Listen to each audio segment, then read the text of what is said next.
would actually be boring, because it's like, I need to be moved by my pictures, and generally intellectual things don't move me. It's more about feeling and sort of emotion and poetry and those kind of things. So obviously I think a lot about my work, and things are kind of like, I've just certainly strategized about, the way my work, I've definitely, it's funny, I take all kinds of pictures and I do all kinds of things, but there's tons of strategy involved in what goes out and when it goes out, in some way, like what book is going to be next and which body of work is going to be shown next, and can we show this and then show this, all that kind of decision making. So, but it really is, it's pretty much the mood that gets me in those pictures. You had a question back there. I'm not really up to date on property rights and all that kind of thing, but I've heard of people who have complained when they see their private property, their house is on the cover of a book or something like that. What do you? Yeah, usually the way that it works is that if you're selling, like if you're using a photograph for to advertise something, that you need a property release for that. If you're like selling, like if I'm like, oh, use General Electric light bulbs, that's selling something. But if you're using a picture for artistic or illustrative purposes, like such as in a book cover, then you don't need a property release. And that's how that works, yeah. And then the thing that's ironic is like any of the people that live in the reality of the way that house looks compared to what I did to it in the darkroom is, I guarantee you, 90% of the people would never notice their own home, unless it was. And then it's interesting; it just doesn't look the same, because they don't see it in that way. They don't see it as like this, like dark blue thing. They just think about it during the day. So it's that's how that works, I think. You had a question over there? Is the end result of your photo more or less surprising over time? Because you take a photo and you think this is an interesting subject, and you become more or less? Actually, fortunately, it's kind of the same, because when I get bored, when I know exactly what's going to happen, especially when I'm taking pictures, there's a certain kind of pre-visualization, but it's interesting, in the darkroom, I have an assistant that I work with, and we go to the darkroom 2 nights a week in print, and he has this. When we first started working together, he never did test strips, and I was like, I want to see like all the different ways it can look. I don't want to see just the one that we're guessing is the best. I want to see the one that's too dark, and the one that's too light, and the one that's the colors are wrong, and all that stuff. And those little surprises are actually what kind of, like, those are really important, because they make it look, I like to be surprised at how things it turn out, basically, So fortunately, I'm still, like, surprised by things, which is, I think, a really important thing about it. There another question? Oh, I think the one right here. Do you think one of the strengths for you for film is, what's the time period between you photographing something, you seeing the film, versus digital, where you see it instantly, maybe you've forgotten it by the time you shot it and saw it again? That's another great point too, is that I never use Polaroids even, because I don't want to like taking pictures is one process, and analyzing pictures is another process, and when you take them and analyze them immediately, there's actually something about that I think messes you up in some way.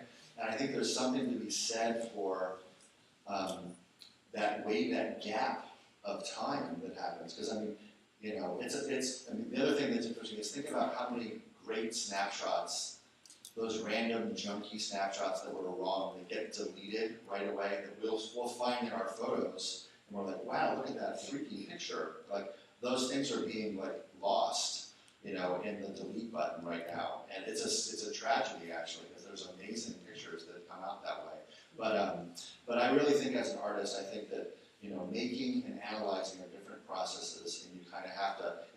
If I had a digital camera, or if I use a digital camera, I can guarantee you I will turn the screen off while I'm shooting. I'll check it to know I got what I'm getting, like an exposure is correct and it's sharp and all that, but like, I'll just, leave the analyzation and editing process till later on. That's a really good point. It's something that's changed with photography. When I do jobs and things like that, I always have to have a Polaroid because people want to see what we're doing, why we're doing it. There's no, when you're, doing an advertising campaign, you can't let it turn out. So, or the New York Times, they don't want it to just turn out. Yeah. So, yeah. Another question? Do you have a question? Does scale ever influence your work, miniatures versus very large photography, as far as like color or black and white or your painterly, effects? I mean, do you ever look at your work and say, gee, I wonder what that would look like if it was really big, or I do. I wonder if it would look like it was really small? Or, Yeah. I mean, does it influence your overall thoughts about your work? Yeah, I believe that like presentation is a really important part of photography.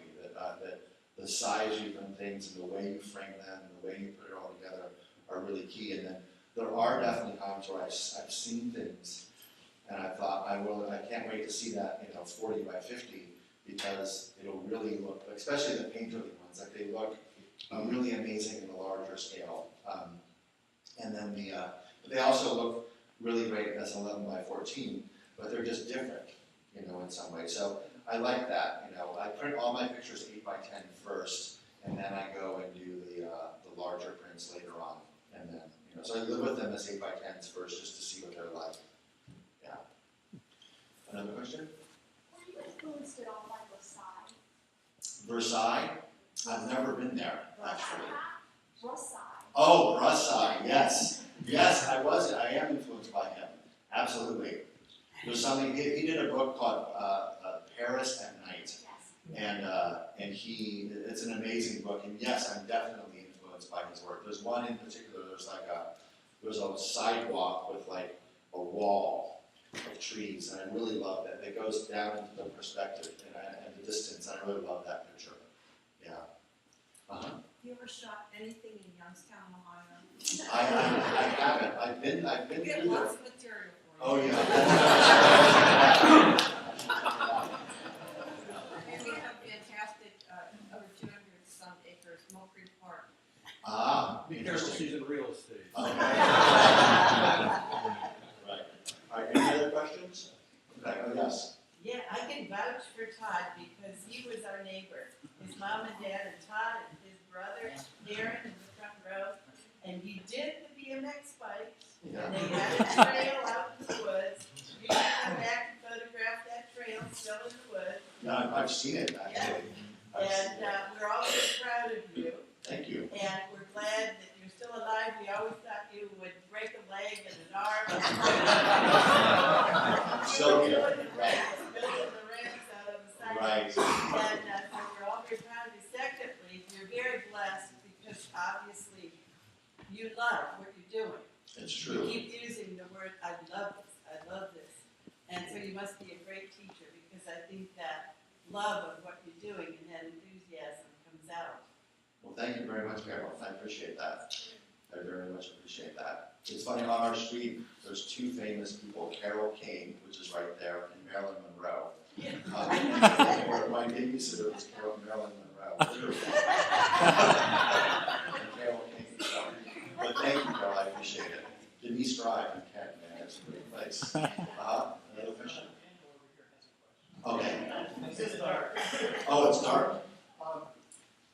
There was a picture, I think you said it was from Reno. There were two apartments next to each other. It just reminds me very much of an image from the camera obscura. And I see that even in some of your interiors. For the outside, when the street light coming from below, directly across, and the image is projected on the facade. Oh, wow. It's moving. Do you ever feel that? I don't know if you've been in a camera obscura before, but I recognize it as a viewer. That's interesting. There is, I have been in one, there's one in, a very famous one in San Francisco at the Cliff House.